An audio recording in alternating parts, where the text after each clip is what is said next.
Hakim Tamim, rebonjour. Bonjour Eva, bonjour à toutes et à tous. On parle golf pour commencer. On connaît les équipes qualifiées pour les quarts de finale de la Coupe du Trône qui se déroule à Tanger. C'est la fin des 2 tours de qualification en tête.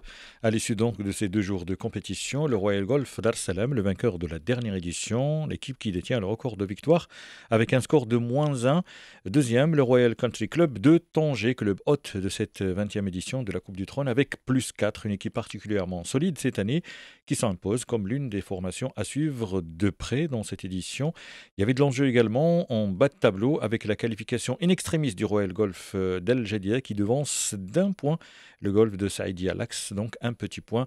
Donc en quart de finale, on aura le Royal Golf Dar es Salaam qui sera opposé à El Jadida, sans oublier l'équipe de Tanger Country Club, que ça sera contre l'équipe de Casa Green. Voilà pour les principales affiches d'autres rencontres. Bien sûr, la compétition se déroule le matin et l'après-midi.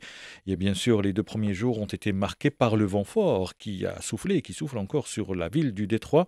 Certains joueurs ont été gênés dans leurs prestations. On écoute la réaction d'Adam Bresno.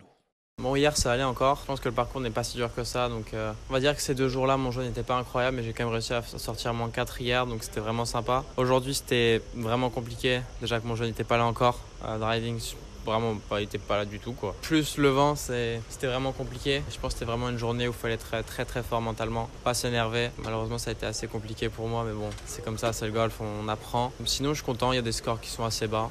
C'est gagné à -7 la qualification, donc franchement, bravo à Rim.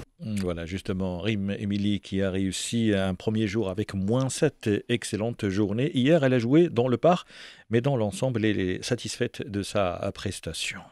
Alors hier c'est vrai qu'il y avait moins de vent sur le parcours, donc le parcours il était un peu plus simple à gérer. Aujourd'hui il y avait plus de vent, donc il y avait un peu plus de challenge, mais il fallait vraiment rester humble sur le parcours, ne pas essayer de risquer ou d'attaquer un peu trop tôt, et surtout beaucoup de patience jusqu'à la fin. Voilà, donc pour le vent justement, on le sait en golf, on peut jouer quand il pleut, même quand il pleut beaucoup. Par contre, quand ça souffle, par moment, il faut s'arrêter avant de reprendre. Mounia Amalou, elle est directrice sportive du tournoi. C'était une journée très difficile parce que le vent a commencé dès 9h du matin. Heureusement, la balle ne bougeait pas sur les greens. On n'a pas eu de réclamation de la part des joueurs parce que s'il y avait cette condition-là, on devait arrêter un petit moment et reprendre le jeu. Mais alhamdoulilah, on n'avait pas cette situation-là. Concernant les scores, que hier, c'était une journée très calme. Donc on a eu de très très bons scores à -7, -5, -4. Voilà donc pour la 20e édition de la Coupe du Trône qui se poursuit aujourd'hui avec les quarts de finale. Demain vendredi, les demi-finales et samedi, ça sera la finale. Le vainqueur succédera au palmarès au Royal Golf Dar es Salaam.